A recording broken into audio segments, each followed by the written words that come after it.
My husband was suddenly hospitalized and needed heart surgery.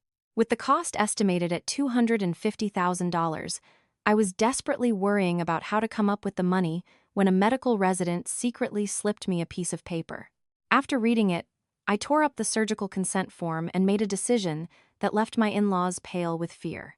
The overwhelming, sterile smell of hospital antiseptics hit my nose, making my stomach churn. Nausea crept up my throat, but I couldn't throw up because I hadn't eaten a single thing all day. I sat quietly on the cold plastic chairs in the hallway. My usually straight back was now slumped under the invisible weight, pressing down on my shoulders. In my hands was the invoice for the preliminary hospital deposit and the estimated cost for Tyler's heart surgery. The figure $250,000 glared at me like a death sentence hanging over my head. The head of cardiology, Dr. Harrison, a man with thick glasses, walked past.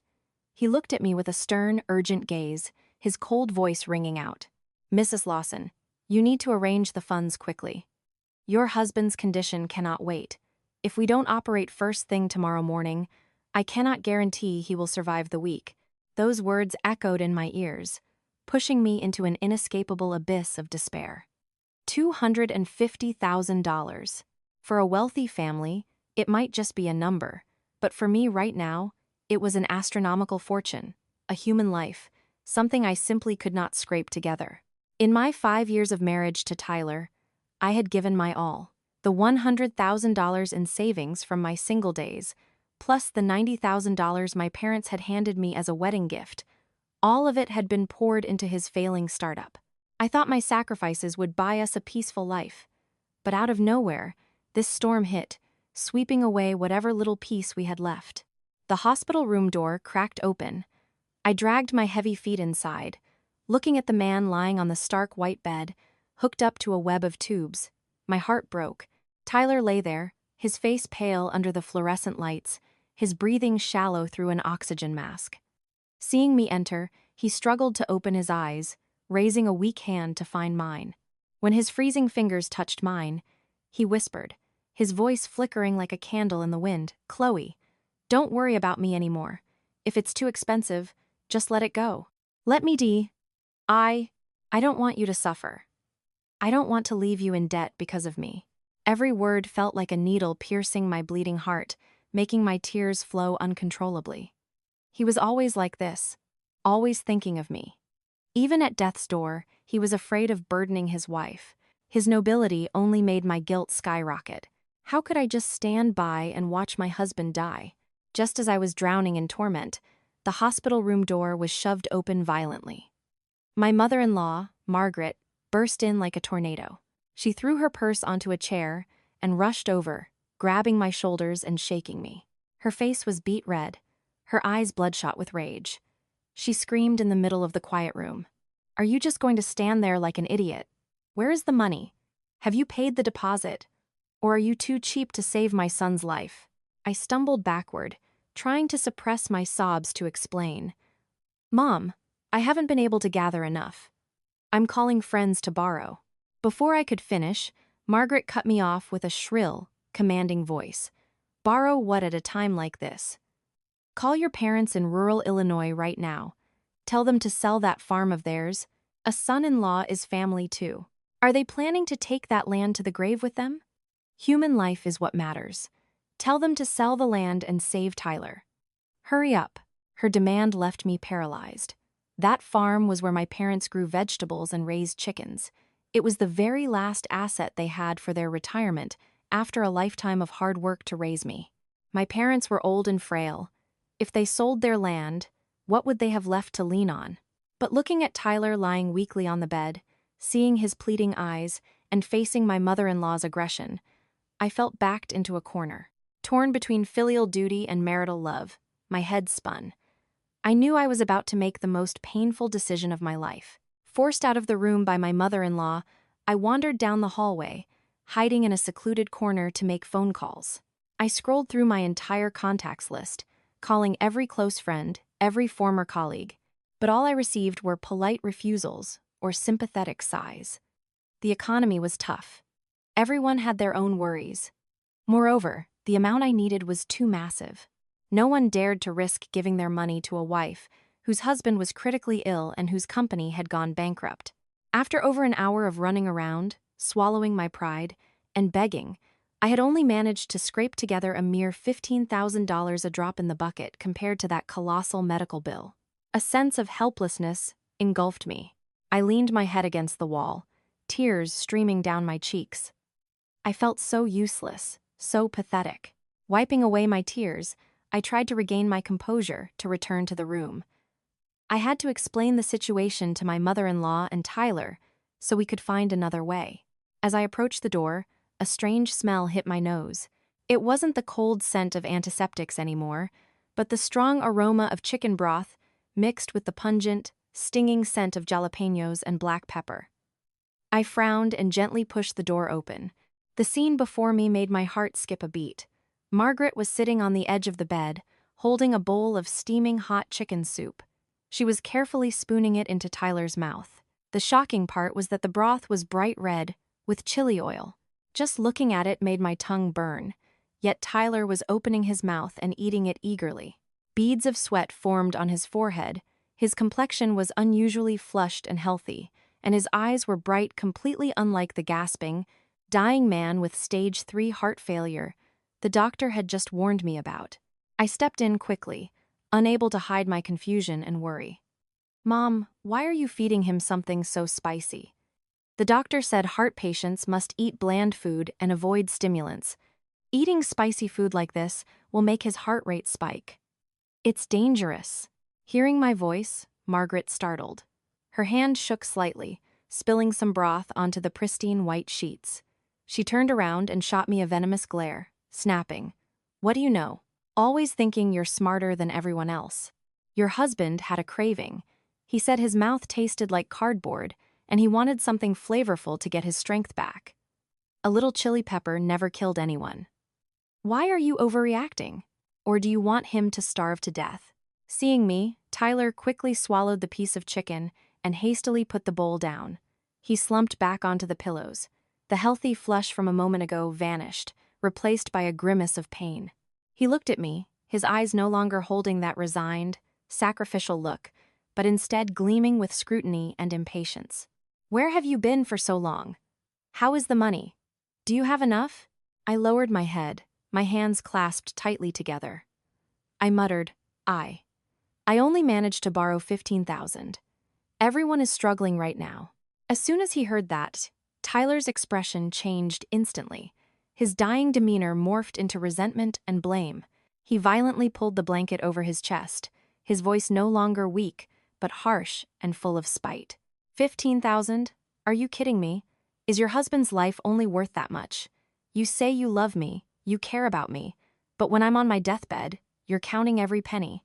You see that I'm sick and useless now, so you want to leave me to die to get rid of the burden, don't you?" I stared at my husband, unable to believe my ears. Those words sliced through my self-respect and love. I stammered, "What are you talking about?" I tried my best, but the amount is too large. Tyler didn't let me finish. He resorted to his usual psychological manipulation, his tone reeking of hypocrisy. "When you married me, my family gave up a lot for you. My mom never demanded anything from your family. Now I'm lying here, just asking you to go home and beg your parents to sell their land, and you're hesitating. It turns out that in your eyes, money and dirt are more important than your husband's life." Margaret chimed in, adding fuel to the fire. "See? I told you so. You share a bed with her, but she has a narrow, selfish heart. Just accept it, son.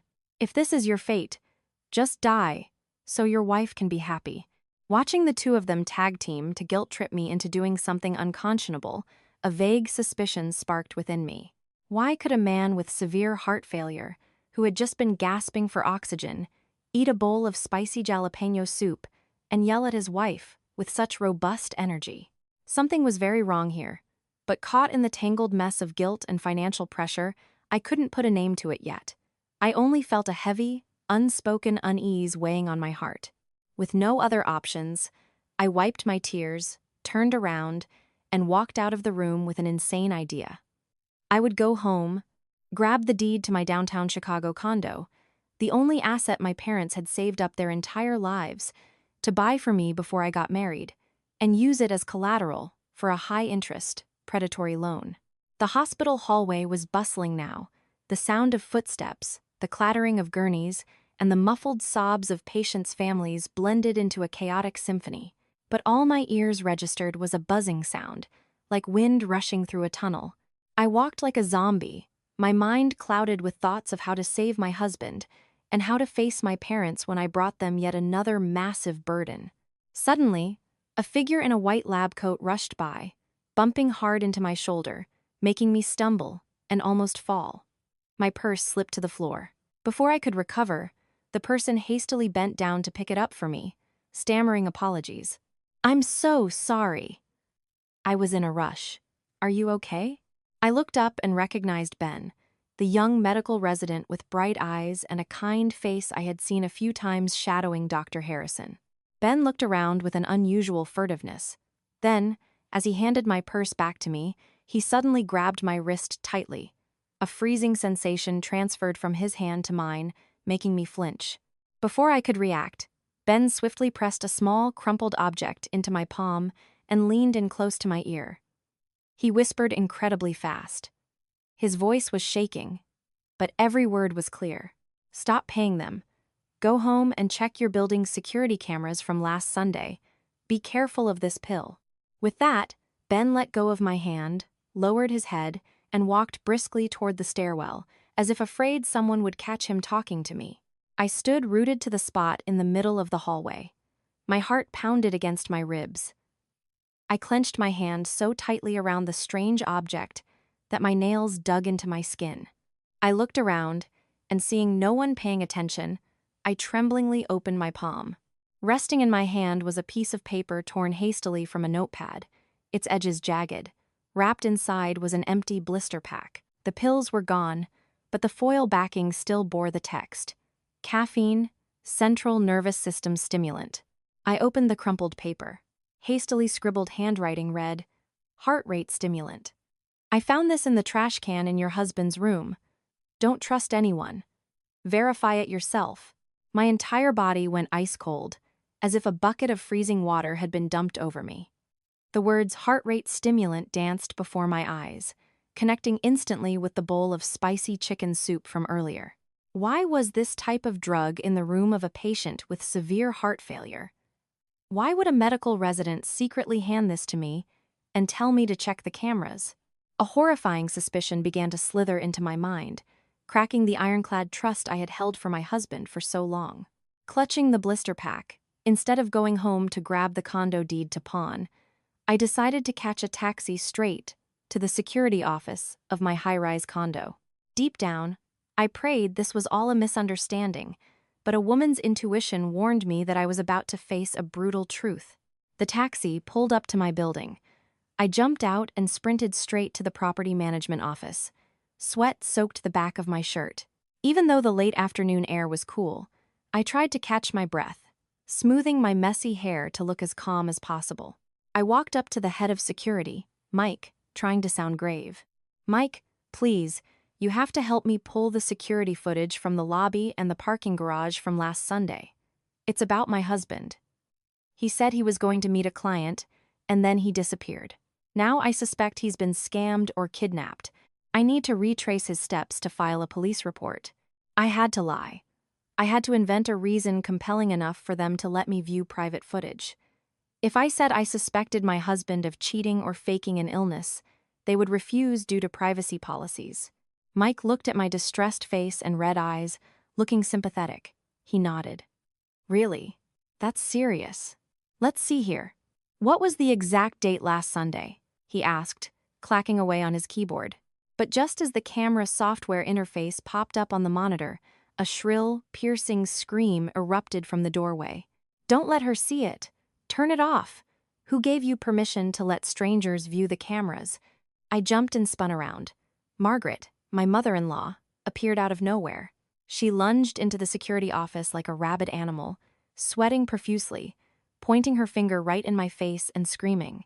It seemed Tyler, or someone else, had warned her I was heading here, so she had ambushed the lobby to stop me.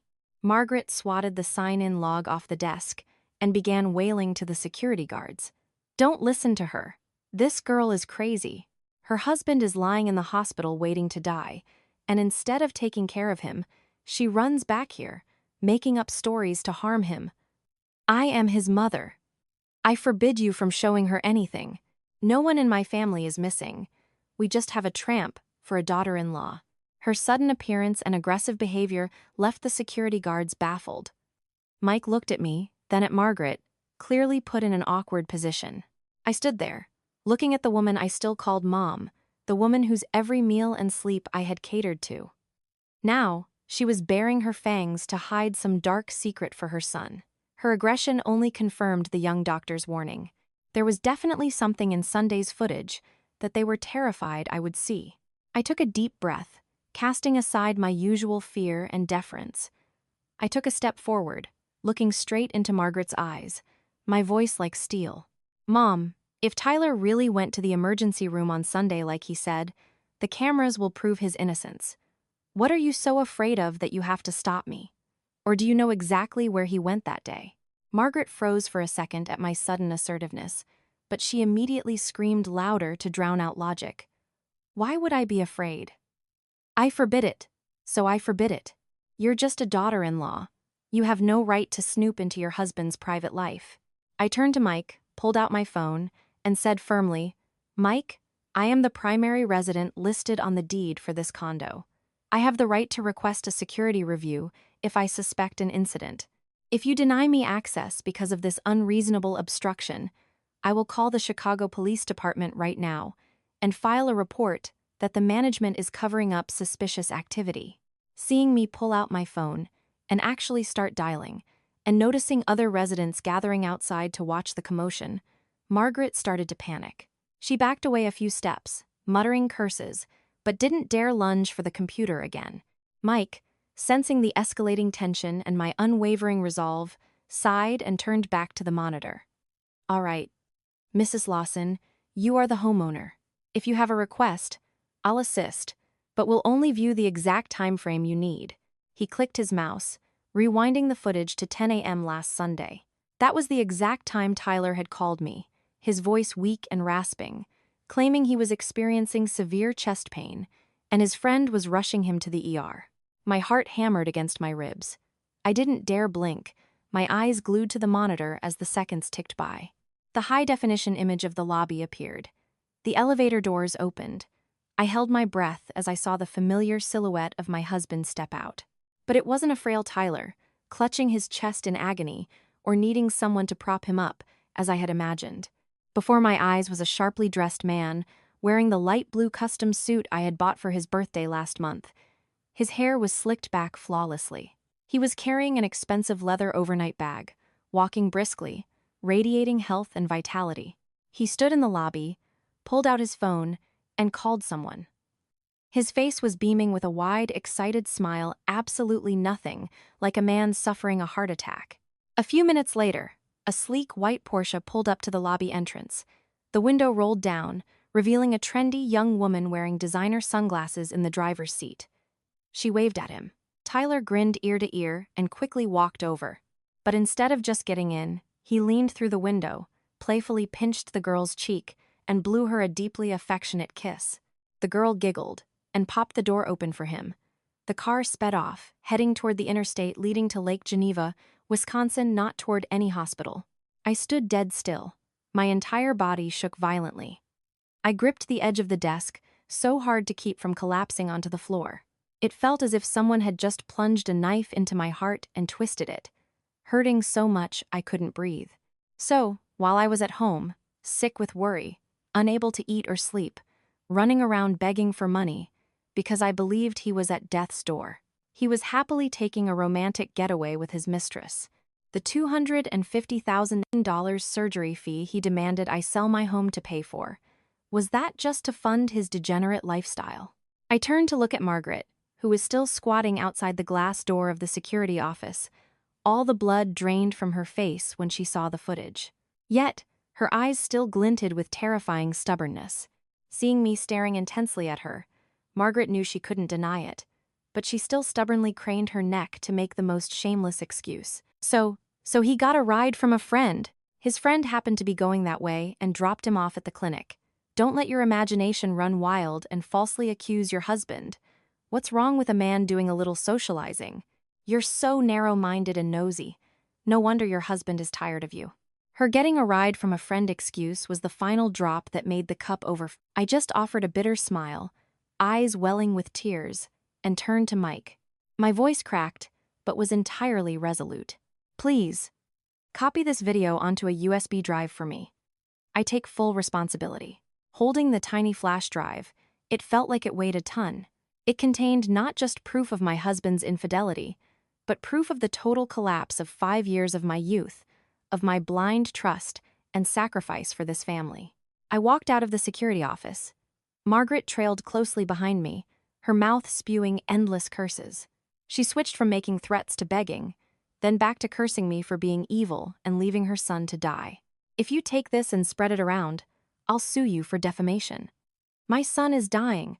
Are you trying to push him into the grave? You ungrateful bitch, she screamed, grabbing my sleeve. I stopped, violently shoving her hand away. I looked straight into her face, which was twisted in fear and anger.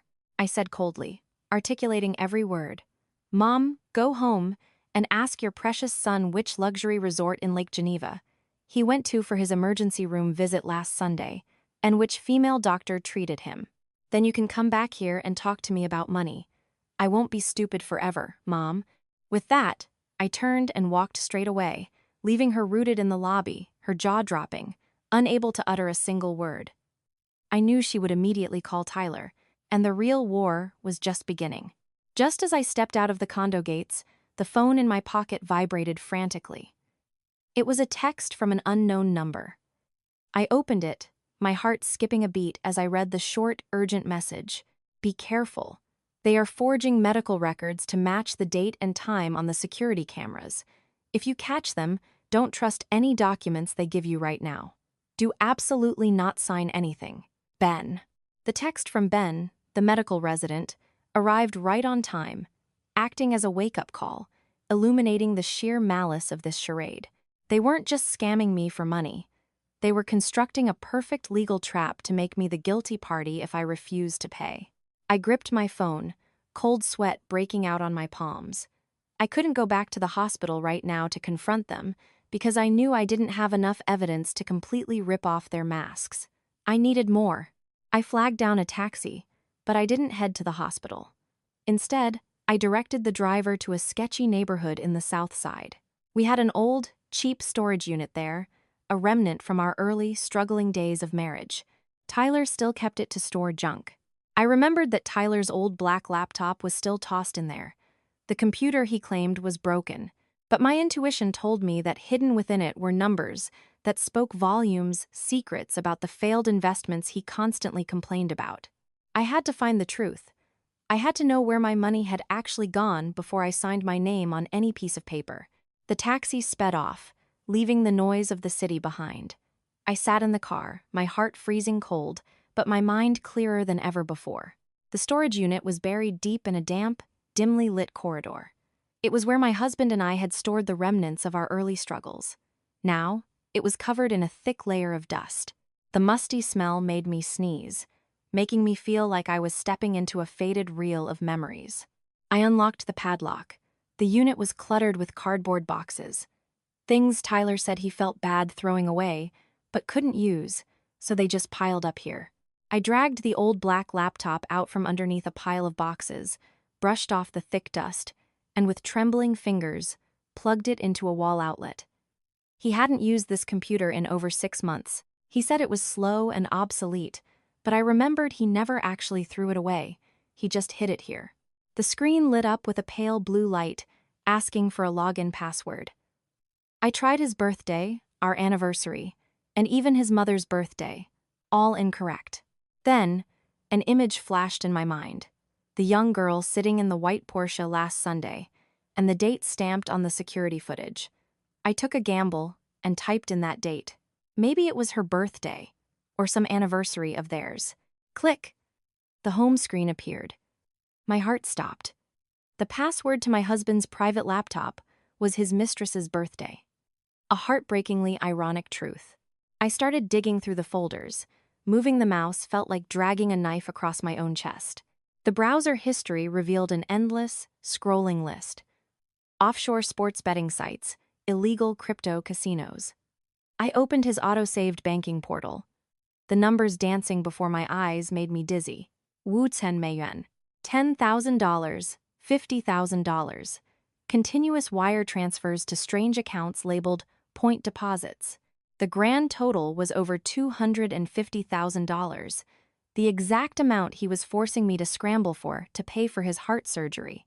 It turned out the $100,000 I saved during my youth and the $90,000 my parents gave me as a wedding gift, none of it was invested in his company or the stock market, as he claimed. It had all been burned away on late-night gambling binges. I opened his saved WhatsApp desktop app. Staring right at me was a pinned conversation with the contact name Dr. Harrison, Chief. Trembling, I clicked on it. The messages appeared, naked and brutal. Tyler, Dr. Harrison, how's the fake medical record coming along? My wife is almost done securing the funds. Act your heart out, man. Dr. Harrison, don't worry, I've got it covered. Stage 3, heart failure, no one can verify it anyway. We'll get you on the operating table, make a superficial incision, and stitch it back up. I take 20%, you take 80% to pay off your debts. I covered my mouth to muffle a choked sob. Hot tears spilled over.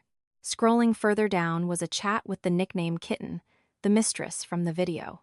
The vulgar, romantic messages made me nauseous. Tyler. Wait for me, baby. Once I pull off this heart surgery scam, I'll pay off the debt, and whatever is left, we keep. Then I'll divorce the old hag at home. She's so stupid. She listens to whatever I say. She's even selling her parents' land to save me.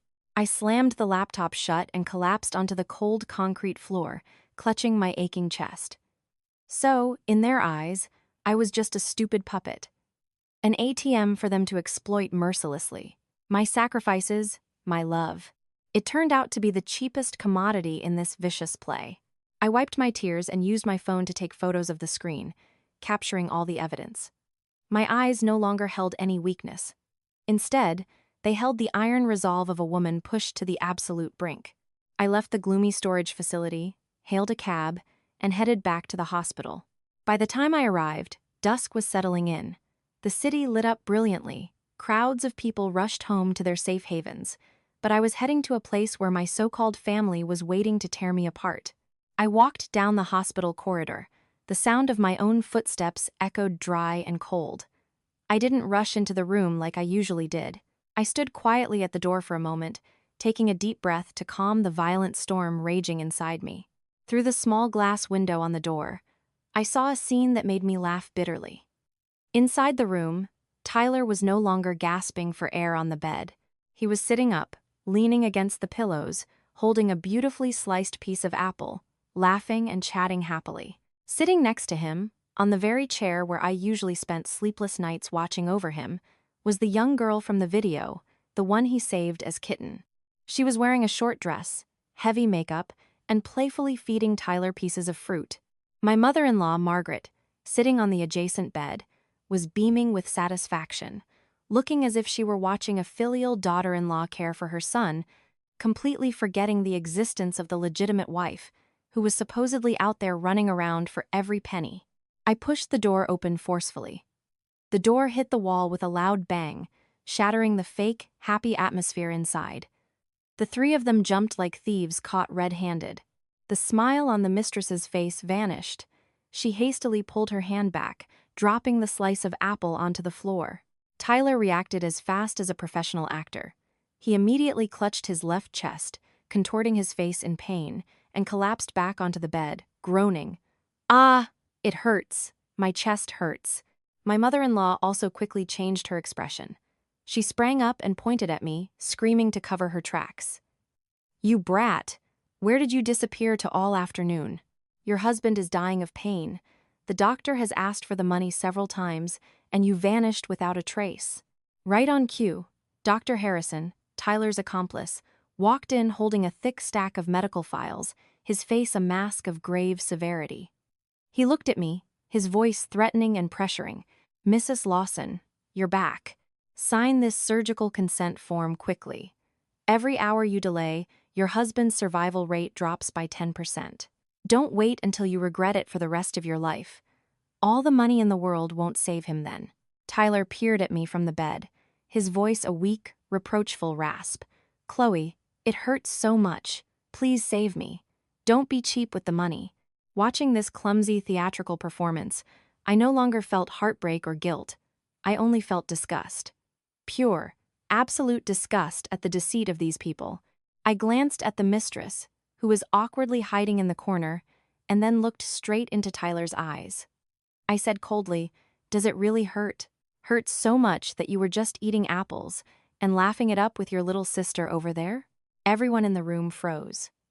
A suffocating silence fell over the room, broken only by the hum of the air conditioner. Without giving them a chance to react or deny it, I quietly walked over to the smart TV, mounted on the wall opposite the bed, which was usually used for patient education programs. I pulled the USB drive from my pocket and decisively plugged it in. The whole room held its breath, watching my strange actions. Tyler propped himself up, absolute panic in his eyes, stammering, What are you doing? Sign the papers. Why are you turning on the TV? I didn't answer. I took the remote and selected the video file I had just copied. The TV screen lit up, and the high-definition security footage played clearly. In the video, Tyler, dressed in a sharp suit, walked briskly, showing absolutely no signs of a dying heart patient. The white Porsche pulled up. He leaned down, blew a kiss to the young girl, the very girl cowering in the corner of this room right now, and the two of them happily drove off. The sound in the room seemed to be sucked out, leaving only the whirring of the TV's cooling fan. The mistress's face drained of color. Trembling, she backed toward the door, intending to run, but her clumsy limbs knocked into the edge of a cabinet. Tyler stared at the screen, his face shifting from flushed red to pale gray, sweating profusely. He stammered, desperately trying to find an excuse. "Listen, I can explain. This is a deepfake. AI. Technology is so crazy these days, don't believe it. I'm being framed." I smiled bitterly, pulling out the stack of printed Zalo messages, betting statements, and photos I had hastily printed at a nearby shop. I threw them into the air over his hospital bed. They fluttered down like snow, landing right in front of him and Dr. Harrison. "Is this AI too? You needed $250,000 for heart surgery to pay off your sports betting debts and fund your mistress, didn't you? Here are the texts where you and Dr. Harrison discussed splitting the fake surgery money. Can you deny this too?" The white papers fell like judgments, exposing the filthy truth they tried to hide. Dr. Harrison picked up a piece of paper. His hands shook violently. His face changed, and he quickly turned away, avoiding my gaze.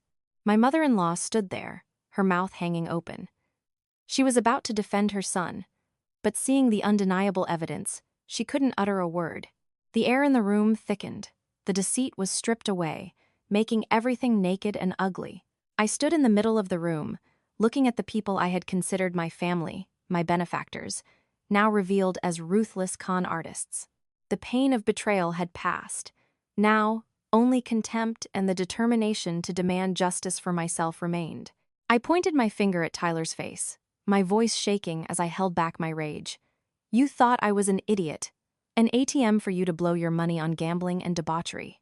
You sold out my trust and our 5 years of marriage, you piece of trash." Exposed in front of his mistress and his accomplice doctor, Tyler's shame quickly morphed into the rage of a cornered rat. He dropped the sick, suffering act entirely, flipping like a switch. He violently swept the fruit plate off the table, shattering it on the floor.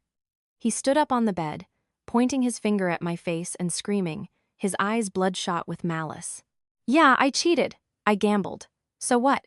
I'm sick of your miserable face, always pinching pennies and nagging. Look at her, she's young, beautiful. She knows how to please me. What do you have besides getting old and complaining?" His cruel words hit me like a bucket of ice water, but I didn't cry. I only found this man's bottomless shamelessness laughable. He continued yelling, his tone full of unreasonable entitlement. "I need money. I went into debt trying to get rich for this family, but I got unlucky. You're my wife. It's your responsibility to pay off my debts. Whether it's $250,000 or $500,000, you have to find it. Are you going to watch your husband get hacked to pieces by the mob?" My mother-in-law, seeing her son's cover blown, instead of disciplining him, jumped in to defend him. Her twisted logic was terrifying. She put her hands on her hips and sneered at me. "It's normal for men to fool around. He was under pressure from debt, so he needed an outlet. You're his wife. If you don't know how to keep your husband, if you don't take care of him when he's in trouble, you're immoral. What are you hoarding that money for? You can't take it to the grave. Take it out and save him, then he'll get back to work. Stop throwing a tantrum." I looked at the two of them, feeling like I was talking to aliens. They had absolutely no remorse. On the contrary, they believed my sacrifice, my obligation to pay off his degenerate gambling debts, was my sworn duty. The mistress, seeing the tension escalating, timidly asked to leave, but I glared at her so fiercely, she shrank back into the corner, too terrified to move. I smirked a bitter, contemptuous smile looking straight into my terrible husband's face. My money is blood, sweat, and tears. It's my parents' retirement fund. It's not free cash to feed a parasite. A pathetic man like you. Responsibility? My responsibility ended the second I saw that video. I turned to Dr. Harrison, who was stealthily trying to slip out the door, and declared loudly, "And you, Dr. Harrison. You're a doctor, yet you collude to defraud patients, falsifying medical records for profit. I have recorded and photographed all the evidence. Prepare yourself to explain this to the medical board and the Chicago police." My threat turned his legs to jelly. He slumped into a chair, the blood draining from his face. He knew better than anyone the price for falsifying medical records and extorting patients. It wasn't just losing his job, it was prison time hanging over his head. In a state of extreme panic, the survival instincts of a con artist kicked in. He lunged forward, trying to snatch the papers from my hands and the phone I was using to record. He screamed, his voice cracking with fear. Don't you dare slander me. Give that to me. Security. We have someone causing a disturbance." Tyler also scrambled up from the bed, a violent glint in his eye, intending to jump down and help his accomplice steal back the evidence. But his health, ruined by a lifestyle of excess, failed him, and he stumbled, almost falling. I backed up, gripping my phone tightly. My heart pounded, but my eyes remained fiercely fixed on the pack of lunatics, driven mad by the fear of getting caught. Just as the scuffle was reaching its peak, the hospital door burst open again. A young, commanding voice rang out, cutting through the chaos in the room. "Stop it! I've already reported this to the hospital's board of directors." All eyes turned to the door. Ben, the medical resident, stood there. He was slender, but he radiated an unusual authority. He, too, was holding up a phone that was recording. Dr. Harrison looked at Ben like he'd seen a ghost. He stammered, pointing at the student he usually bossed around. "You? What did you say? Who the hell are you to report me? Do you want to be fired?" Ben walked into the room, placing himself between me and them like a shield. He looked straight at his corrupt mentor, his voice no longer trembling like when he handed me the note. "Dr. Harrison, I respected you because you were my senior, but I cannot turn a blind eye to this unethical behavior. I just sent the audio files of you and Tyler, plotting to split the fake surgery money, to my father. My father just called the hospital CEO and the medical board. They are on their way down here right now." Hearing the words "my father," Dr. Harrison's limbs went weak. He stumbled backward, hitting the cabinet, his face turning gray. Everyone in the department knew.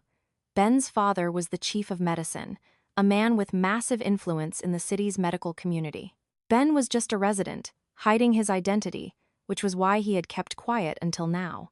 Ben's words were the fatal blow, crushing the greedy doctor's last hope. He slumped onto the cold floor, mumbling nonsense, his eyes vacant with despair. Tyler and his mother watched this scene and realized their only shield in this hospital had completely collapsed. I looked at Ben's thin back, a boundless wave of gratitude swelling in my heart. In this gray area, where money could bend medical ethics, his appearance was like a warm ray of sunlight, thawing my freezing heart. Ben turned to look at me, his eyes sympathetic but encouraging. "Chloe, don't worry. I will testify for you. Good people shouldn't always have to suffer. Those simple words made my nose sting, and tears freely flowed down my face. I had fought alone for days, framed by my closest family, and now I was being protected by a stranger. Life can be incredibly cruel, but there are also kind souls who appear right on time to restore one's faith in humanity. Suddenly, heavy footsteps echoed down the hallway, followed by the panicked screams of the triage nurse. "You can't go in there. This is a patient ward." The nurse's weak voice was drowned out by gruff, aggressive voices. "Out of the way. I'm looking for Tyler. Tell him to drag his ass out here, or I'll tear this hospital down." I smirked. Finally, the VIP guests I was waiting for had arrived. Before returning to the hospital, I had intentionally logged into Tyler's betting account on the home computer, turning on the GPS location sharing. I knew the loan sharks would smell blood and track him down. The hospital room door was kicked open. 3 or 4 massive, heavily tattooed thugs stormed in. The smell of cheap cigarettes and sweat overpowered the scent of antiseptics. The leader, a man with a long scar across his cheek, scanned the room, his eyes locked onto Tyler, who was cowering on the hospital bed. He chuckled, walked over, and slapped Tyler's cheek hard. "Well, well. Heard you had a bad heart and were dying, huh? Why do you look so rosy? Planning to fake your death to skip out on the $250K you owe me? You think you're smart, but I've got chains for guys like you." Tyler was so terrified all the blood drained from his face, his teeth chattered audibly. He hastily clasped his hands together in a begging motion. "No, no, boss. I wouldn't dare. I'm really trying to get the money. Just give me a few more days." The loan shark, Rocco, grabbed Tyler by the collar of his patient gown, hoisting him up like a rag doll, and growled, "A few more days, my ass. You promised me if you got the surgery money today, you'd pay me. Where's the money? If you don't have the money, leave an arm or a leg as a souvenir." My mother-in-law, seeing her son getting beaten, wailed hysterically. She threw herself at the thug's feet, begging, "Please, sir, spare my son. He's sick. Please don't hit him. Have mercy." But the thug had no concept of mercy. He kicked Margaret aside, sending her sprawling onto the floor, then turned to look at me and the trembling mistress in the corner. In absolute panic, Tyler pointed his finger at me, screaming like a drowning man catching a life preserver. My wife has money. She owns the condo. She has savings. Get it from her. She's my wife. She has to pay my debts." The loan shark's eyes immediately shifted to me. Rocco dropped Tyler and walked toward me with a threatening glare. I stood my ground, not stepping back an inch. My eyes were ice cold as I stared straight at the cowardly husband who was selling out his wife for the second time. My heart was completely calloused now. There was no pain left, only absolute contempt. I looked at the thug, my voice strangely calm. "You guys run a business with rules, right? The one who borrows is the one who pays. He and I are in the middle of a divorce. Our assets are clearly divided. He took out this loan to gamble, not for the family. The law does not hold me liable. If you want his money or his life, deal with him. I have nothing to do with it." My words left Tyler stunned. He never expected the meek, gentle wife of the past to become this iron-willed. Rocco paused for a second. He looked at me, then at Tyler, and burst into a booming laugh. "All right, your wife makes sense. You hear that, Tyler? Your wife dumped you. What are you gonna do now?" He turned around and delivered a devastating backhand to Tyler's face, sending him crashing face first into the bed. Blood immediately started pouring from his nose. The chaotic scene, the mother-in-law's wailing, the husband's begging, and the loan shark's cursing created a tragic symphony, marking the end of a traitor. Rocco pulled a switchblade from his pocket, casually flipping it open, turning the tension in the room wire-tight. Margaret was so terrified she kept fainting and waking up. The mistress, Kitten, had stealthily slipped out the door at some point, abandoning her lover in his time of need. Tyler dropped to his knees on the floor, tears and snot streaming down his face. He crawled to my feet, grabbing the hem of my pants, bowing his head repeatedly. "Chloe, I'm begging you, save me just this once. If you don't save me, they'll kill me. I know I was wrong. Think of our 5 years of marriage. Save me." I looked down at the man kneeling at my feet, finding it both pathetic and tragically comical. Just minutes ago, he was aggressively demanding I take responsibility for his debts, plotting to kill me to steal my assets. Now, with death looming, he dragged out the marriage he had personally thrown away to beg for his life. I kicked his hands away, avoiding his filthy touch. I pulled a piece of paper and a pen from my purse documents I had prepared at home. I threw the paper in front of him, my voice freezing cold. If you don't want me to report you to the police for fraud right now, and if you want me to put in a good word with them so you have a chance to live and pay off your debt, sign this. This is an IOU. It confirms you took my $100,000 in savings and my $90,000 wedding gift, totaling $190,000 plus the accumulated bank interest, making it $280,000 total. And it confirms that your gambling debt is yours alone, and I am not involved. Tyler picked up the paper, his hands shaking violently. He looked up at me, his eyes full of resentment, but entirely powerless. He knew that if he didn't sign, I just had to nod to the thugs, or call the cops to arrest him for fraud, and his life would be over. Under the pressure of the blade near his neck and my razor-sharp glare, Tyler gritted his teeth and shakily signed the paper, pressing a bloody thumbprint next to his name using the blood from his nose. I picked up the paper, carefully checking every signature and number, then folded it neatly into my purse like a priceless treasure. This would be the ironclad evidence I needed to take back what belonged to me in court. Done, I turned to Rocco, speaking clearly. The paperwork is done. Now, whatever business you have with him, I won't interfere.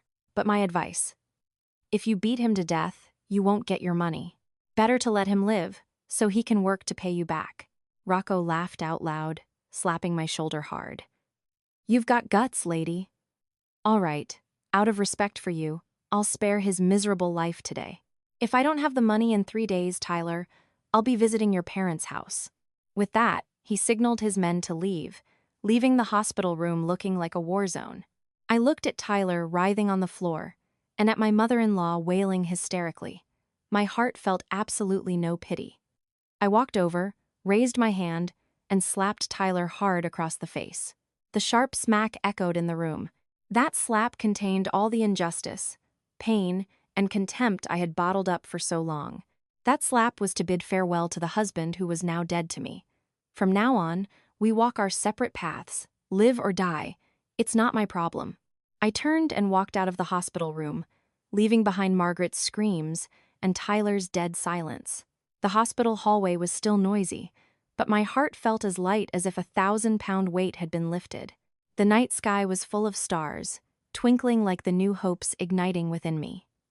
I didn't go home right away. I took a cab straight to a law firm I had booked earlier over the phone. Even though it was past business hours, Attorney Vance, an old friend of my father's, had stayed late because of the urgency of the matter. The law office was on the top floor of a quiet building, the warm yellow lights a stark contrast to the cold neon of the hospital. Attorney Vance was a calm, middle-aged man with a broad face and a kind smile. He poured me a cup of warm water and listened patiently. I recounted the entire ordeal, from the cheating video to the audio of the fake medical records, the gambling statements, and the IOU signed just moments ago. As I spoke, I presented each piece of evidence. My hands were still shaking slightly, but my voice was much calmer. Attorney Vance scrutinized every document.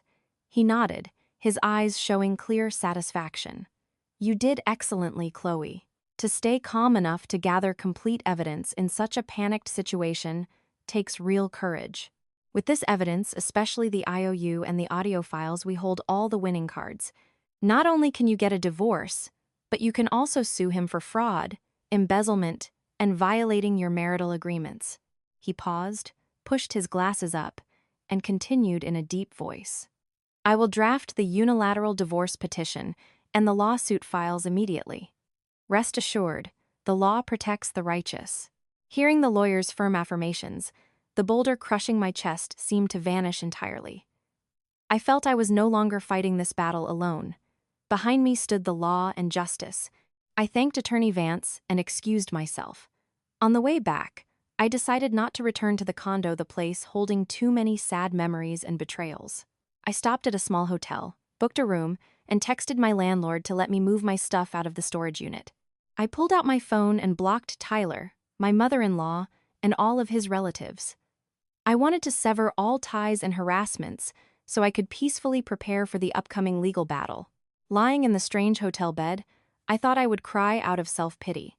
But strangely, I fell into a deep, sound sleep. Perhaps because I knew that tomorrow, when the sun rose, I would no longer be the submissive, enduring wife. I would live my own life, a life of freedom, free from lies. But deep down, a dull ache still throbbed, the pain of a broken heart that would take a long time to heal. In the first few days after moving out of the condo, full of memories and lies, I lived in an indescribable, suspended state. The small, cold hotel room with 4 white walls became my temporary refuge. Even though I had blocked Tyler and his family, nightmares of the scene in the hospital still haunted me every night, making me wake up in a cold sweat. I knew I had won the confrontation at the hospital, but the pain of betrayal was like an open wound. Even a light touch made it bleed. I tried to bury myself in organizing the paperwork and evidence for the upcoming lawsuit, telling myself I had to be stronger, more ruthless, if I wanted justice. One morning, as I sat blankly watching the bustling crowds on the street below through the window, my phone rang. It was an unfamiliar landline number, a bank's prefix. I frowned, hesitating before answering. The professional voice of a bank teller came through. "Hello, is this Chloe Lawson?" "Yes, this is she. I'm calling from Chase Bank, the Magnificent Mile branch. I wanted to verify a recent transaction on the joint account under Tyler Lawson's name, for which you are the primary guarantor." I froze for a few seconds as old memories rushed back. When we first got married, Tyler said he wanted to open an account to save money for our future kids. But because his credit was trashed from student loan defaults and bad debt, he needed me to co-sign and guarantee the account. Years went by, and he always complained about being broke and his company losing money, so I forgot that account even existed. I assumed it had been closed due to a zero balance. I took a deep breath, trying to keep my voice steady. "Yes, this is Chloe. Is there a problem with the account? My husband is in the hospital. He couldn't possibly be making transactions." There was the clacking of a keyboard on the other end. Then the teller hesitantly informed me, "Ma'am, our system just flagged an outgoing wire transfer for a large amount, $100,000. The memo says inventory refund. Because this account rarely sees large transactions, and the transfer was initiated immediately after a cash deposit was made at the counter, the system flagged it as a risk. I'm calling to confirm if this was authorized by your family." Shirwen Meiyuan. That number danced in my head like a sick joke. Tyler constantly screamed that he didn't have a dime to his name, forcing me to sell my property and take out predatory loans to cure his illness. Yet he secretly deposited and wired out such a massive sum right at this moment? "Could you please check where the money was wired to?" My voice shook. My hand gripped the phone so tightly, my knuckles turned white. The teller seemed hesitant, but followed protocol. "The beneficiary is Margaret Lawson. The transaction was completed 10 minutes ago. If you didn't authorize this, you need to bring your ID to a branch immediately." The name Margaret Lawson rang in my ears like a thunderclap. So that was it. The mother and son didn't just try to scam me for surgery money. They were secretly liquidating and hiding marital assets. Hiding money I had no idea he had been hoarding for who knows how long. I thanked the teller, hung up, and my heart turned to ice. The resentment no longer made me cry. It turned into a sharp, jagged rock in my chest. I grabbed my purse, rushed out of the hotel, flagged a cab, and headed straight to the Chase branch. I walked into the lobby, the cold AC making me shiver. I was about to approach the teller counter to request a detailed statement when my eyes caught a familiar figure sitting in the waiting area. She was tightly clutching a worn, brown canvas tote bag. It was Margaret. She sat there, her eyes darting around suspiciously, on high alert. Every few seconds, she patted the bag as if afraid someone would snatch it. She had probably just withdrawn the cash and was waiting for a ride. I hid behind a large potted plant in the lobby, watching her. Seeing Margaret pull out her phone to answer a call, I crept closer, just close enough to hear the conversation, while staying out of sight. Her loud voice couldn't hide her glee. "Hello? Son, I got the cash. Lord, I was terrified. I thought your wife would have frozen the account by now. Yeah, $100,000, all here. I packed it up real tight. Don't worry. I'm taking this back to the country to hide. Your dad won't even know. If Chloe finds out you have a slush fund like this, she'll sue you into prison. Hearing her words, the blood rushed to my head. The sheer shamelessness of this mother and son exceeded my imagination. They treated me like an enemy, finding every way to hide assets, so I would leave empty-handed. While I was the one breaking my back to feed their entire family for 5 years, I couldn't hold back anymore. I pulled out my phone, turned on the voice recorder, took a deep breath, and stepped out from my hiding spot, standing right in front of Margaret. Hiding that money pretty well, aren't you, Mom? Planning to take it back to the country, to build a mausoleum, or saving it to pay for your son's legal defense? I said coldly, loud enough to catch the attention of people nearby. Margaret jumped, dropping her phone to the floor. She clumsily picked it up, all the blood draining from her face when she saw me. Out of reflex, she hugged the canvas bag tightly to her chest, backing away, stammering. You! Why are you here? Are you stalking me? You disrespectful brat. I smirked, taking a step forward, my eyes boring into her fear. I came to pull a statement on the account your son just wired money into. $100,000? Where did all that money come from, Mom? Didn't you say your husband was dying, and the house didn't have a single grain of rice left? Or is this money from fraud and embezzlement? By holding this money, you are aiding a criminal. If the cops trace this, you'll go to federal prison too. I intentionally spoke the words fraud, criminal, and police loudly to provoke her. Margaret was uneducated and hot-tempered. Hearing my threats, she panicked, but her greedy nature and blind defense of her son made her bristle like a porcupine. She stood up abruptly, pointing her finger in my face, and screamed in the middle of the bank. Don't you dare slander us. This money is Tyler's blood, sweat, and tears. He earned it and gave it to me to hold. He transferred it to me so he wouldn't have to split it with a vicious wife like you when you divorce. You won't get a single red cent. I'd rather burn it than give it to you. Her careless words echoed through the bank lobby and right into the recording app on the phone in my pocket. She had just admitted, from her own mouth, to the act of hiding and liquidating marital assets during a marriage to evade the legal division of property. People around us started whispering, pointing at the raggedy, greedy woman clutching a bag of cash. I smiled, a victorious but deeply bitter smile. I had what I needed. I looked at Margaret, who was panting with rage, and said softly, "Thank you for telling the truth, Mom.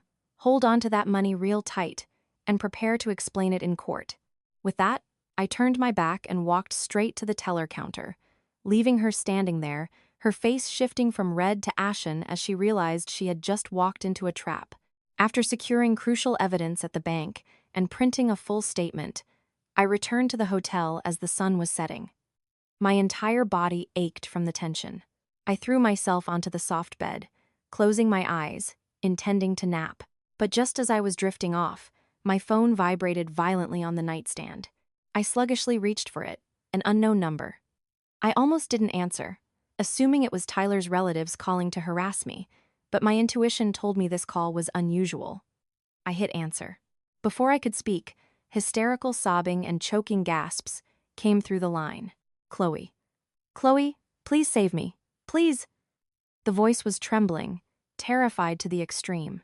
I frowned. This voice sounded familiar. It was Vanessa, Tyler's mistress, Kitten. I sat bolt upright, instantly wide awake. My voice was ice. Why are you calling me? Are you begging on behalf of your fake husband, or are you demanding a cut of the assets? No, it's not that, Chloe, Vanessa sobbed, her voice breaking from panic. Tyler beat me. He's gone crazy, Chloe. He tried to force me to take out a high-interest loan to pay off the mob. I don't have any money. He beat me half to death. He threatened that if I don't get the money, he'll sell me across the border to work as a prostitute to pay off his debt. Chloe, I'm so scared. I know I was wrong. I won't ever try to fight you for anything again. Hearing her pathetic story, I felt absolutely no sympathy. I only found the so-called true love she and Tyler used to brag about utterly laughable. Just days ago, they were spoon-feeding each other, swearing eternal love, and mocking me for being old and ugly. Now, when the storm hit, that man revealed his true form as a vicious beast, ready to trample his lover to survive. I replied calmly, "That's between the two of you. What does it have to do with me? You chose to love a gambling addict and a con artist. You have to accept the consequences. So why are you calling me?" The other end went silent for a moment. Only heavy, ragged breathing could be heard. Then, Vanessa dropped her voice to a whisper, as if afraid someone would hear. I have evidence. Chloe, I know you're suing him. I have his black notebook, where he wrote down all his plans, and audio recordings of him cursing, admitting to scamming you. I'll give it all to you. You can do whatever you want, as long as you help me. You know lawyers, right? Please protect me. I just want to get away from this monster. Vanessa's offer made me think. Even though I had a lot of evidence, this notebook of his plans and new recordings would be the final puzzle pieces. They would complete the picture of Tyler's crimes, leaving him no room to deny anything in court. Furthermore, a mistress turning around to testify against him would be a fatal blow to his character during the trial. I weighed the pros and cons, then coldly laid out my conditions. Fine, I'll consider helping you. But on the condition that this evidence is valuable, and you must testify in court if necessary. Can you do that? Vanessa hastily agreed over and over. I can do it. I can do anything. Just please save me. I set a meeting for the next morning and hung up. The next morning, I arrived at the meeting spot, a quiet cafe tucked away in an alley, with very little foot traffic to avoid prying eyes. I didn't go alone. I went with Attorney Vance. The respected older man had agreed to provide legal support to ensure the safety and legality of this meeting. Vanessa arrived 15 minutes late. She walked into the cafe looking so pathetic she was almost unrecognizable. Gone was the chic, polished aura from the video or the hospital. She wore baggy clothes, a thick face mask, and a hat pulled down to cover half her face. When she took off her mask to drink water, both Attorney Vance and I were stunned. Her face was bruised and swollen. Dried blood crusted the corner of her mouth, and one eye was swollen shut, filled with pooled red blood. Her neck and arms revealed dark bruises and long scratches. Looking at this scene, no matter how much I despised her, I couldn't help but shudder at Tyler's cruelty. He wasn't just a con artist, he was a violent abuser, a beast wearing human skin. Vanessa saw me, her swollen eyes welling with tears. She tremblingly slid a black leather notebook and a small USB drive across the table toward me. "Chloe, this is everything I have," she croaked, struggling to get the words out. "This notebook." Tyler wrote down all his sports betting debts, and his plan to scam you. I picked up the notebook and flipped through the pages. Tyler's familiar handwriting appeared, but the content was so alien and disgusting it made my spine tingle. He had written down his plan step by step. Step 1. Fake heart disease, apply psychological pressure. Step 2. Force her to sell the parents' farm. Step 3. If she doesn't sell the farm, trick her into signing a high-interest loan using the condo as collateral. Step 4. After getting the money, divorce her and dump the debt on the ex-wife. It turned out he had calculated every single move. He planned to trick me into signing a predatory loan to mortgage my house, my absolute last sanctuary, and then wash his hands of me. If I hadn't woken up in time, thanks to the medical residence note, I would have lost everything. I would be buried in debt and kicked to the curb like a stray dog. I glanced at Attorney Vance. He nodded slightly, his stern face hardening. This evidence shows this was a highly organized, premeditated crime, not just a simple domestic dispute. Vanessa continued, trembling. The USB has audio. Yesterday, when he was beating me, he was drunk, and he was screaming. He said faking the heart disease was just to cover up a $250,000 NFL betting loss. He called you a stupid cow. I gripped the notebook so tightly my knuckles turned white, but my face remained strangely calm. I had suffered enough. There was no more room for hurt, only the determination to punish. All right. I put the notebook and USB into my purse, looking at Vanessa with a cold but fair gaze. "These are very valuable. I will keep my promise. My lawyer will work with the police to arrange a restraining order to protect you from him. But remember this. From now on, live a decent life. Don't ever dream of destroying someone else's happiness again. Karma comes fast." Vanessa bowed her head, tears falling heavily onto the wooden table. She muttered, "I know. I've learned my lesson, Chloe."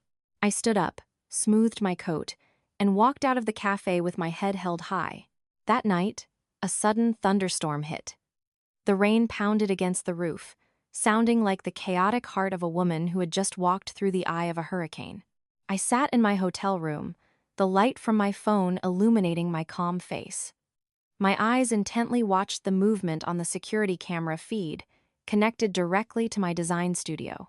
After moving out of the condo, I transferred all my important documents, my laptop, and the evidence I just got from Vanessa to a safe in my studio, figuring it was more secure than a hotel. But I also knew that a cornered animal will do the craziest things, and Tyler was that desperate animal. At exactly 2 a.m., a motion alert from the camera popped up on my phone, making me jump. On the grainy black and white screen, a dark figure was stealthily prying open the studio's rolling shutter door, looking rushed and frantic. He struggled for a long time with a crude lock-picking kit before the door lifted enough for a person to squeeze through. The dark figure crawled inside. He didn't turn on the lights, using only a phone flashlight that swept wildly across the room. Even though he wore a mask and a pulled-down baseball cap, the slight slouch and familiar clothes, even if he were reduced to ash, I would recognize him as Tyler. He darted straight to my desk, ransacking the drawers, violently throwing papers onto the floor. Not finding what he needed, he started frantically using a crowbar to pry open the steel filing cabinet in the corner, the exact place where I kept his old laptop and Vanessa's notebook. Watching the man who used to be my husband, the person who promised to protect me for life, turn into a petty thief, breaking into his wife's office to destroy criminal evidence, an ultimate wave of bitterness rose in my heart. Could a person's character really be this cheap? I sighed and hit the call button to contact the building's security guard and the Chicago police, the people I had alerted about security concerns just yesterday afternoon. Only 5 minutes later, just as Tyler managed to pry open the steel cabinet door, the wail of police sirens tore through the quiet night. Headlights illuminated the street corner. The sound of heavy footsteps surrounded the studio. Tyler panicked. He tried to dive back under the shutter door to escape, but it was too late. 2 police officers and the building security guard burst in, tackling him to the cold floor. The crowbar clattered to the ground, the sound signaling the absolute end of his final shred of dignity. I arrived at the scene with Attorney Vance after the rain had stopped. The air was chilly and damp. Tyler was handcuffed, huddled in the corner. His mask had been yanked off, revealing his gaunt face, messy beard, and eyes bloodshot with fear. Seeing me walk in, he tried to lunge forward, but was held back firmly by an officer. He screamed, his voice cracking in despair. "Chloe, what are you doing? I just came in to get my stuff. You called the cops to arrest your own husband? You evil bitch." I stood looking at him. My eyes held no ripples of emotion, only pity for a lost soul. I walked closer, picked up the notebook that had fallen to the floor, brushed the dust off it, and said softly, "Were you looking for this? Too bad. I gave all the important stuff to my lawyer and the detectives this afternoon.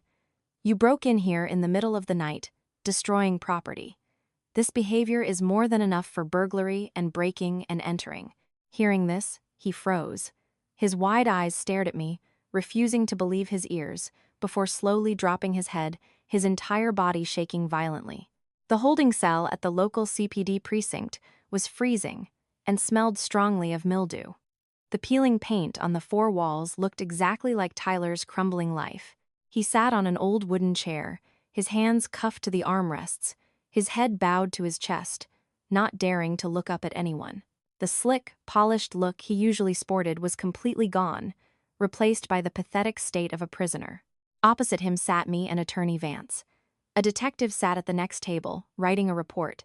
The silence in the room was so profound I could clearly hear Tyler's heavy breathing. Let me call my mom," Tyler mumbled, his raspy voice breaking the suffocating silence. He still maintained the habits of a mama's boy, running back to his mother's skirt the second trouble hit. The detective looked up at him with a stern gaze and replied bluntly, "Your mother, Margaret Lawson, right? She's currently being questioned in the next room over that suspicious $100,000 wire transfer.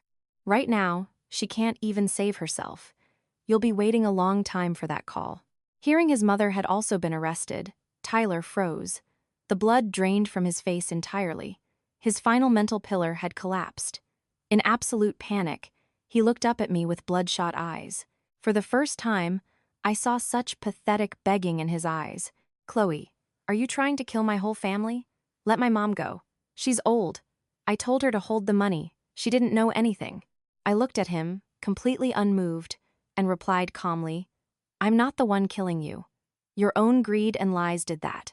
The law is very fair. You do the crime, you do the time." Attorney Vance then slid a thick file folder toward Tyler. His voice was steady but authoritative. "Mr. Lawson, you are currently facing charges of burglary and breaking and entering. The sentencing guidelines are not light. Not to mention the fraud and embezzlement charges my client is preparing to file. However, my client wants to resolve this quickly and not waste time." He opened the folder and pointed to a pre-drafted, uncontested divorce agreement. "If you sign this, agree to an immediate divorce, and commit to fully repaying the $280,000 principal and interest to Miss Lawson, she will consider dropping the burglary charges for last night. You will only face a misdemeanor for trespassing and can make bail while waiting for the civil fraud trial. If not, you can sit right here and wait for your criminal trial date."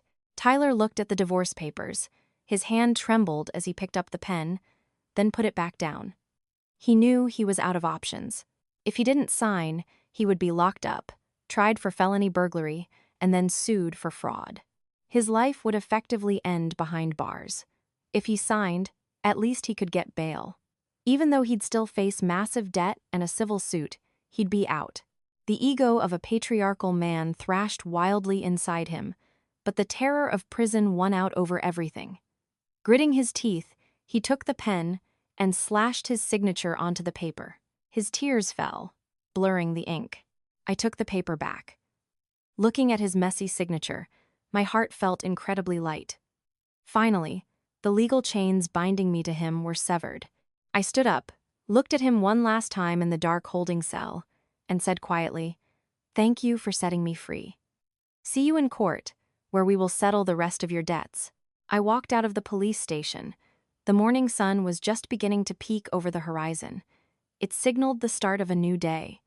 A day where I was no longer the wife of Tyler Lawson. The day of the civil trial arrived. Light rain was falling, the sky a gloomy gray, as if sympathizing with the family tragedy about to be exposed. I wore a crisp white blouse and tailored black slacks, my hair pulled into a neat bun. My makeup was light, just enough to cover the exhaustion of sleepless nights preparing files. I wanted to appear in court with my head held as high as possible. Not as a pitiful, betrayed wife, but as a woman fighting for her own justice. Entering the courtroom, the solemn and quiet atmosphere made me shiver slightly. But the encouraging squeeze from my parents, who were sitting in the gallery, gave me invisible strength. On the other side, Tyler and Margaret were already present. They looked absolutely pathetic, far removed from their former arrogant, smug selves. Tyler wore an old, wrinkled dress shirt.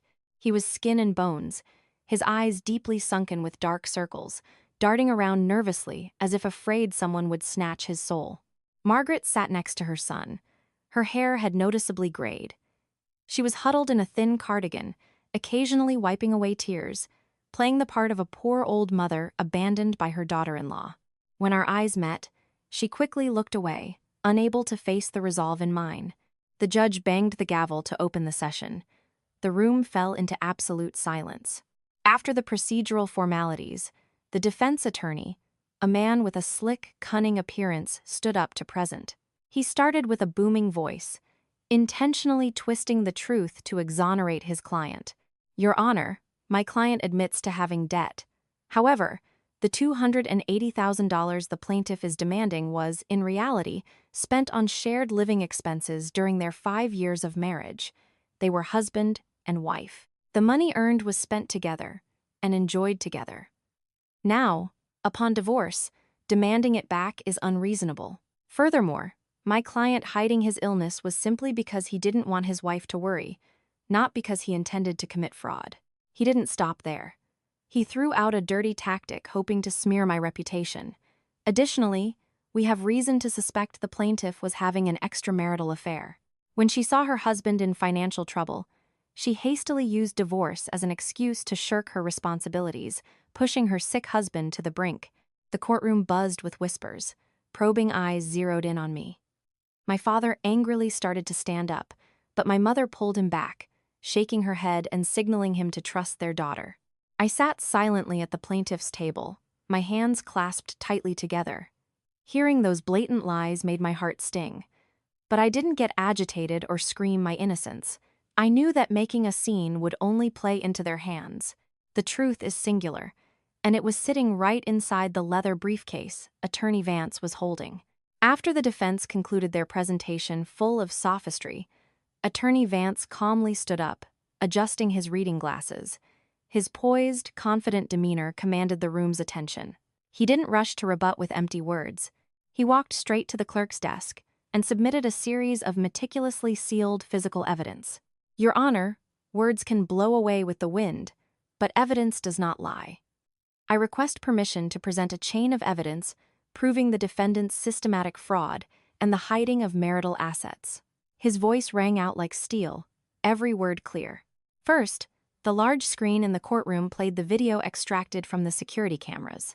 The image of Tyler, dressed sharply and perfectly healthy, hugging and kissing his mistress, before getting into a car to go on a trip at the exact time he called me claiming to be rushing to the ER, was displayed clearly. The whispers in the crowd grew louder. Mocking laughter and hushed curses could be heard. Tyler shrunk into his seat, his face as red as a tomato. He looked like he wanted to crawl into a hole in the floor to escape the contemptuous glares aimed at him. His lawyer also looked flustered, hastily reviewing his notes. Next, Attorney Vance presented Tyler's bank statements used for sports betting, with wire transfers perfectly matching the dates I withdrew my savings to give to him. This is not shared living expenses, Your Honor. This is money burned on gambling, the dissipation of family assets for illegal purposes, the lawyer emphasized. Simultaneously, the audio recording of Tyler and Dr. Harrison discussing forging the medical records played. The chillingly cold voices discussing splitting the surgery money made everyone shudder in disgust. But the final, fatal blow was what truly made the courtroom explode. Attorney Vance called in the key witnesses, Vanessa, the former mistress, and Ben, the medical resident. Vanessa tremblingly confirmed that the notebook detailing the fraud plan was written by Tyler's own hand. Ben clearly testified about the heart rate stimulating drugs found in the trash can. Finally, the audio recording of Margaret loudly bragging about hiding the $100,000 slush fund at the bank was played. Her shrill voice echoed, "He transferred it to me so he wouldn't have to split it with a vicious wife like you. I'd rather burn it than give it to you." Hearing this, Margaret covered her face and sobbed loudly. She knew she had personally slammed the door on her son's final hope. The judge frowned, looking down at the mother and son with unprecedented severity. He banged his gavel, demanding order, but the outrage of the gallery had reached its peak. Tyler's lawyer slumped into his chair, shaking his head in defeat. He knew he had lost this case completely. There were no words left to defend such blatant immorality and illegality. I sat there, watching the total collapse of the people who had harmed me. I didn't feel the surging, gloating joy I had imagined. Instead, I felt relief mixed with a hint of tragedy. This victory cost too many tears and wounds, but I knew it was a worthy price to reclaim justice and freedom for my life. The whispers in the gallery died down, replaced by a tense silence as everyone awaited the judge's final ruling. The judge, a middle-aged man with graying hair and stern eyes, pushed up his glasses, glanced over the case files one last time, and banged his gavel. The sharp sound rang out like a bell awakening conscience. His voice was steady and commanding, every word nailing into the room. Based on the verified evidence and witness testimonies presented in court, this tribunal finds that the actions of the defendant, Tyler Lawson, exhibit signs of severe fraud, violations of marital and family law, as well as indications of criminal fraud and embezzlement. Tyler sat in the defendant's chair, his head bowed almost to his chest, his hands clasped so tightly they were bone white. He was shaking, sweat pouring down his back, soaking his wrinkled shirt. Beside him, Margaret cowered, her eyes darting around in fear. She possessed none of the fierce, aggressive arrogance she had when she stood with her hands on her hips in the hospital, forcing me to sell my parents' land. The judge continued the sentencing. The court grants the plaintiff's petition for divorce.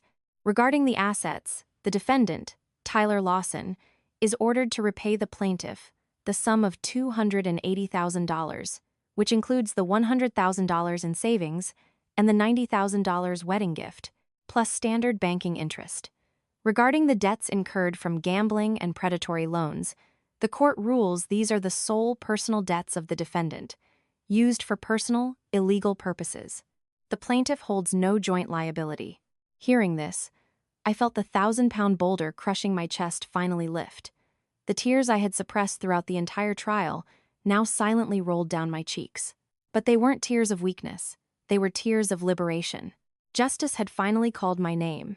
The court also announced that all case files, including the evidence of falsifying medical records and hiding assets, would be forwarded to the district attorney's office to consider filing criminal charges against Tyler and his accomplices. Upon hearing the verdict, Tyler's limbs gave out.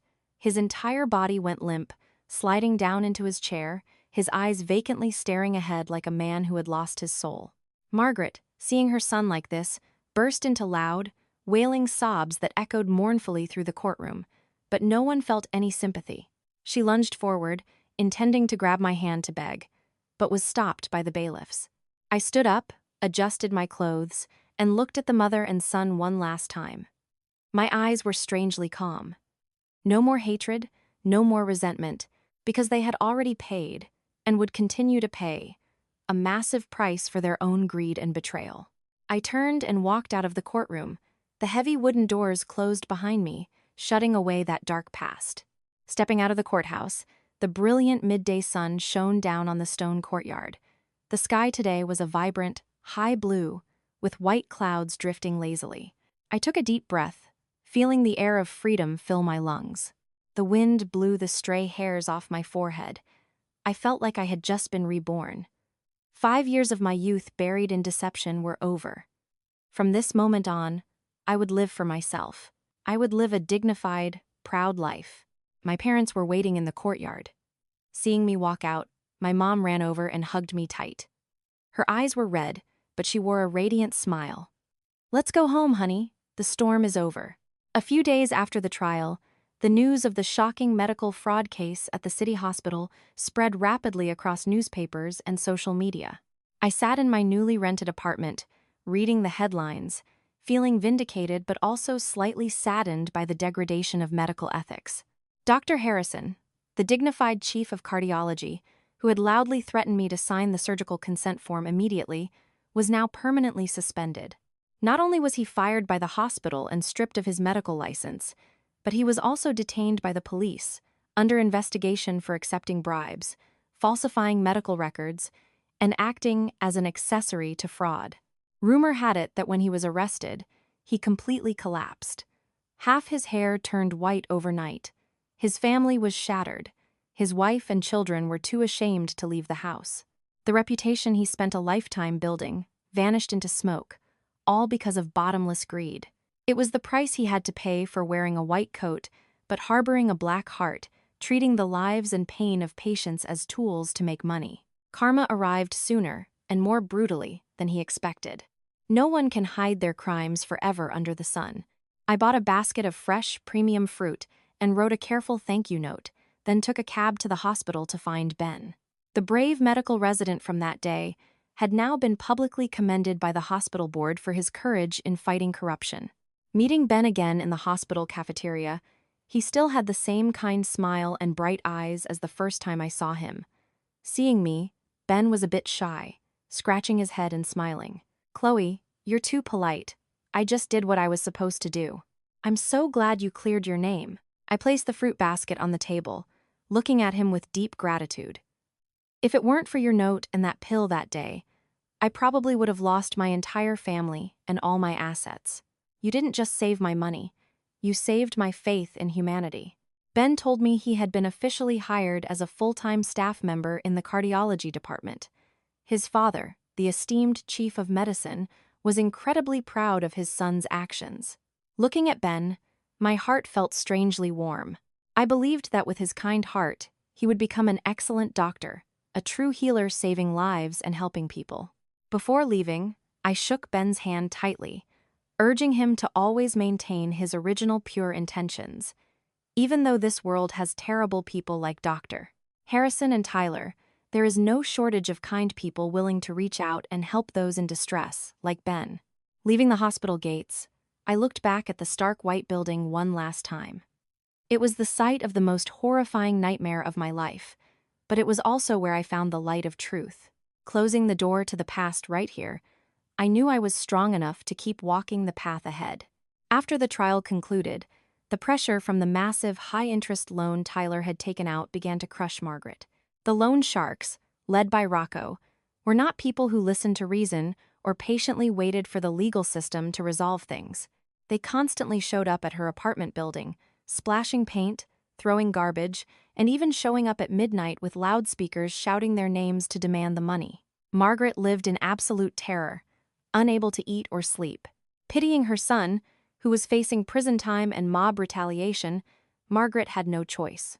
She grit her teeth and sold her ancestral home in the country, her only asset, the retirement home she had sworn to protect with her life. The 3-bedroom house with a spacious yard, holding generations of family memories, was sold off cheaply in a fire sale because they needed cash immediately. Holding the cash from the sale, Margaret cried until she had no tears left. Her old, wrinkled hands trembled as she counted every bill, her heart breaking. But tragically, that money was only enough to pay off a portion of the principal and the compounding, astronomical interest to the loan sharks, granting Tyler temporary reprieve from brutal beatings rather than completely settling the debt. Losing her house and her land, Margaret became genuinely homeless. She had to drag her battered son to the city and rent a damp, cramped room in a slum near the river. Later, I heard from an acquaintance that Margaret's life was now incredibly pathetic. Though she was only in her 60s, her back was hunched over. Every day, she had to scavenge for scrap metal, collecting beer cans and cardboard boxes to earn enough money to buy cheap groceries to survive, and to feed her useless son, who was waiting for his prison sentence to begin. Someone once saw her sitting blankly in a corner of the market, watching a filial daughter-in-law buying breakfast for her mother-in-law and secretly wiping away tears. She was surely remembering me, remembering the days I was her daughter-in-law, taking care of her every meal, buying her clothes, and serving her like my own mother. Belated regret gnawed at her soul every night.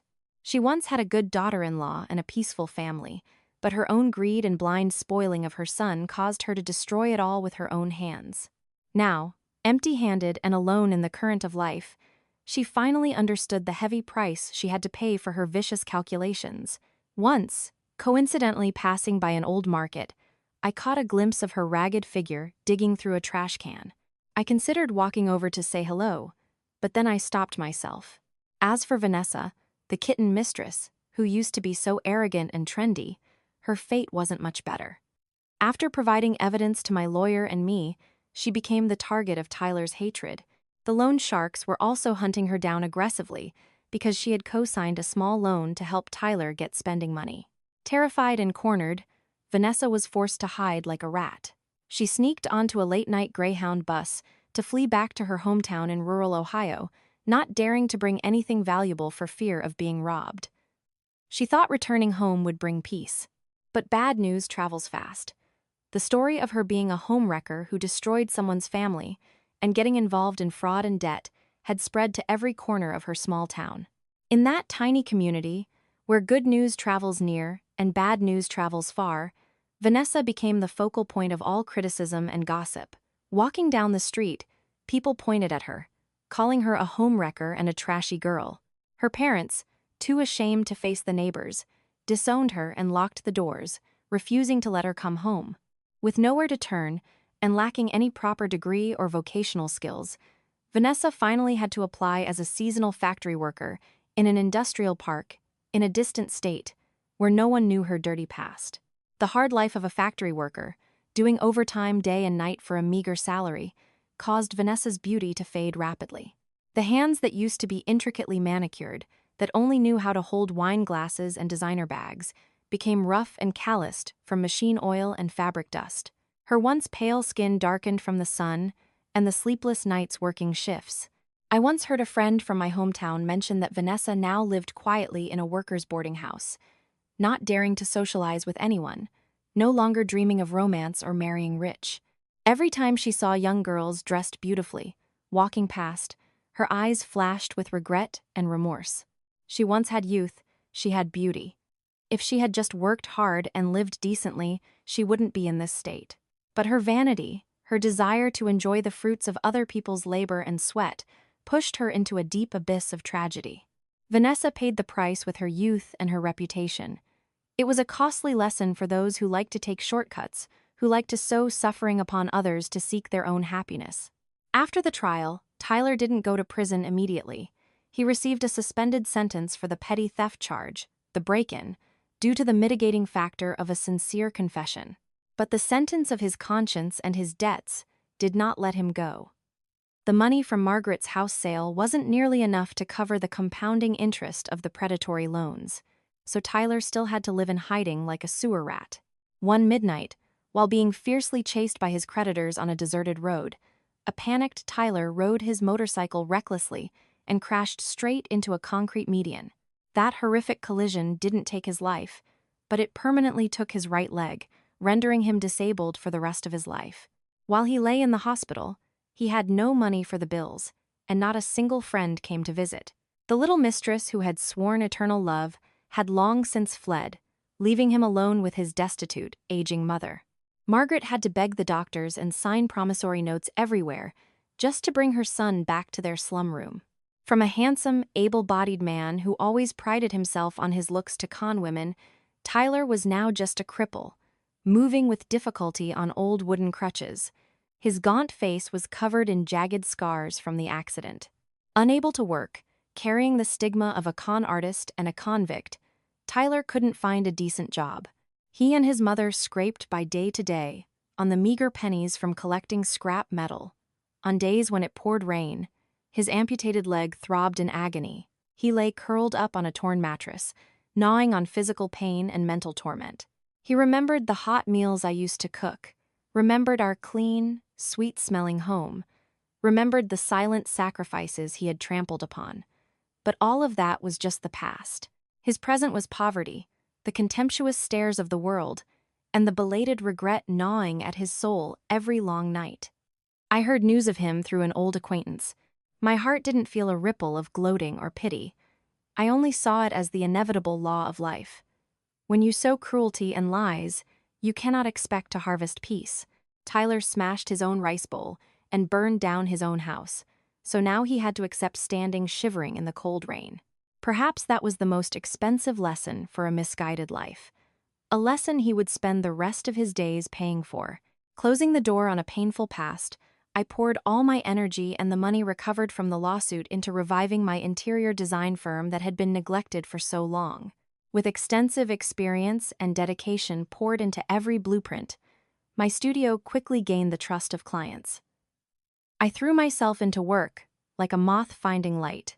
The sleepless nights were no longer spent crying over a cheating husband, but finalizing creative ideas and warm living spaces for others. The work swept me away, filling the voids in my heart, helping me realize that my value didn't lie in being someone's wife, but in my own capabilities and independence. After 2 years of relentless grinding, I rewarded myself with a beautiful, cozy condo flooded with natural light and green plants. This was truly my home. Bought under my own name, with my own blood, sweat, and tears. A place where no one had the right to kick me out or force me to sell it to pay off their debts. On the day of my housewarming party, I invited my parents from Illinois, watching them smile, walking around admiring every corner of the house with tears in their eyes. My heart felt incredibly warm. My dad patted my shoulder, his voice choked with emotion. "You did so well, sweetheart. After the rain comes the sun. Now your mother and I can rest easy." My life now was strangely peaceful. I woke up early to do yoga, brewed a fragrant cup of coffee, then went to the studio to work with my young, passionate colleagues. In the evening, I cooked my favorite meals, read books, listened to music, or gathered with friends to chat. I no longer had to walk on eggshells around a husband, no longer had to anxiously worry about debts falling from the sky. That freedom made me look younger, more beautiful, and a smile was always on my lips. I realized that women are most beautiful when they are independent and know how to love themselves. The scars from the past didn't make me ugly. They reminded me of the strength and resilience that helped me weather the storm. I began to open up more to life, participating in community activities and traveling to places I had always dreamed of. The world outside was so vast and beautiful. Yet previously, I had locked myself within the four walls of a rotting marriage. Now, I was like a bird freed from its cage, spreading its wings to fly high in my own sky of freedom. One late autumn afternoon, a chilly breeze swept dry yellow leaves across the pavement. I had to conduct a site survey at a construction project near the suburbs. While I was standing there discussing construction plans with the contractor, I suddenly heard a loud, angry commotion coming from the material warehouse gate. Curious, I looked over and saw several security guards chasing away a ragged, limping man with one pant leg hanging loose. The man was covered in mud, carrying a filthy canvas bag, desperately trying to scavenge scattered pieces of scrap metal to earn a few pennies. When the man turned around, our eyes accidentally met. Even though a messy beard covered most of his hollow face, even though his torn work clothes were covered in chalk dust, I instantly recognized those eyes. It was Tyler. He was stunned to see me. An elegant, polished woman in a business suit, standing in a managerial position a world apart from the crippled beggar he was now. In that brief moment, I saw ultimate shame flash in his eyes. He hurriedly ducked his head, pulling his torn baseball cap down to hide his pathetic state. He clumsily turned around, leaning on his crutch, and limped away as fast as he could, almost tripping. He wanted to escape my gaze. Escape the brutal reality that he had lost everything. He had lost a wife who once loved him wholeheartedly, trading it all for this bitter end. The security guard, seeing me watch him, explained, "Just some junkies and cripples loitering around stealing scraps. Don't pay them any mind, ma'am." I smiled faintly, shaking my head. "It's fine. Just let him go." I watched Tyler's hunched, crooked back disappear around the corner. Not a single spark of hatred flared up in my heart. There was no feeling of vindication either. Only a vast, lingering pity for a human life. We belonged to two different worlds now, walking our separate paths. And this chance encounter felt like a perfect final period, marking the end of a cruel, destined debt. The golden morning sunlight of a Sunday filtered through the floor-to-ceiling windows of my studio, dancing on the lush green potted plants I personally tended to. I sat at my desk, sipping warm chamomile tea, enjoying the rare silence and peace of the weekend. The cheerful chime of the doorbell rang, breaking the silence. Ben walked in, holding a vibrant bouquet of sunflowers and sporting his familiar, radiant smile. For the past 2 years, Ben had always kept in touch. From the resident doctor who saved me, he had become a soulmate, a close younger brother who always appeared when I needed someone to share with. "Chloe, congratulations on the success of the new project." I was on my way home from a shift and passed by. "I saw these flowers and thought they were so beautiful, so I bought them for you," Ben said, placing the bouquet on the table and naturally pulling up a chair opposite me. We sat and talked about work, about life, about the difficult cases Ben had recently handled, and about my new design ideas. Seeing Ben mature and become so much more grounded than before, a warm joy swelled in my heart. Sometimes, I caught Ben looking at me with a care that went beyond friendship, but we both implicitly understood that letting things develop naturally like this was best. I wasn't in a rush to enter a new relationship, because I understood that happiness didn't necessarily mean having a man beside you to lean on. True happiness is when you know how to love yourself, appreciate what you have, and live fully in every moment. I leaned back in my chair, admiring the workspace I had painstakingly built. Looking at the bouquet of sunflowers reaching toward the light, the painful past felt far behind. The scars had healed, becoming a tough armor, protecting my heart.